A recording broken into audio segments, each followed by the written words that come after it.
దుల్కర్ సల్మాన్ రానాది కాంతా cinema వచ్చింది కదా, ఎలా ఉంది? యా చూసాను బ్రో, కాంతా సినిమా చూసాను.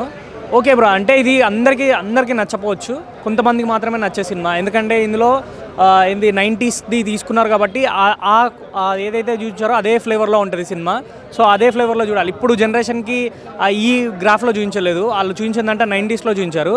సో మనకు ఆ జనరేషన్ కనెక్ట్ కావడానికి కొంచెం టైం పడుతుంది, స్లో పేస్గా సాగుతుంటుంది. బట్ మనకేంటంటే దుల్కర్ సల్మాన్ యాక్టింగ్కి రానా యాక్టింగ్కి కనెక్ట్ అవుతూ ఉంటాం. సో ఫస్ట్ హాఫ్లో కొంచెం స్లోగా నడుస్తూ ఉంటుంది, కానీ సముద్రకని యాక్టింగ్, దుల్కర్ సల్మాన్ యాక్టింగ్ చాలా బాగా అనిపిస్తుంది మనకు. కొన్ని పాత్రలు అరే వీళ్ళు ఇంత బాగా చేస్తారా అనే దాంట్లో కూడా ఉండిపోతాం, చాలా బాగా అనిపిస్తుంది.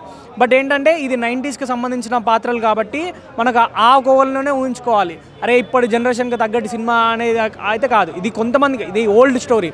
సో వాళ్ళకి మాత్రమే నచ్చే పాత్రలతోనే తీశారు సినిమా. ఇక్కడ మొత్తం క్లాసిక్గా ఉంటుంది సినిమా. ఎక్కడ కానీ అరే మాసు ఊర మాసు అలాంటి టైప్లో లేదు సినిమా.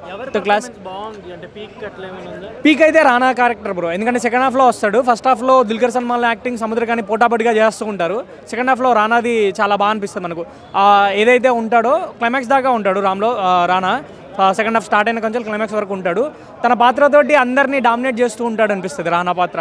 ఎందుకంటే ఆ కాన్ఫ్లిక్ట్లో అప్పటి కొంచెం మాస్గా చూపించారు. బట్ క్లాసిక్గా ఉంటుంది సినిమా, మొత్తం క్లాసిక్తోనే నడుస్తుంది. క్లాసిక్ టచ్ మాత్రం ఉంటుంది. ఇది అప్పటి జనరేషన్ వాళ్ళకి చాలా బాగా నడుస్తుంది. ఇలాంటి ఒక డ్రామాని యాక్సెప్ట్ చేస్తారు ఆడియన్స్? యా చేస్తారు బ్రో, ఎందుకు చేస్తారంటే ఇది ఒక అంటే పాత్రలు మనకు ఇన్వాల్వ్ అవుతాం, అంటే వాళ్ళకు కనెక్ట్ అవుతాం కాబట్టి, ఆ పాత్రలకు కనెక్ట్ అవుతాం కాబట్టి ఖచ్చితంగా అవుతాం.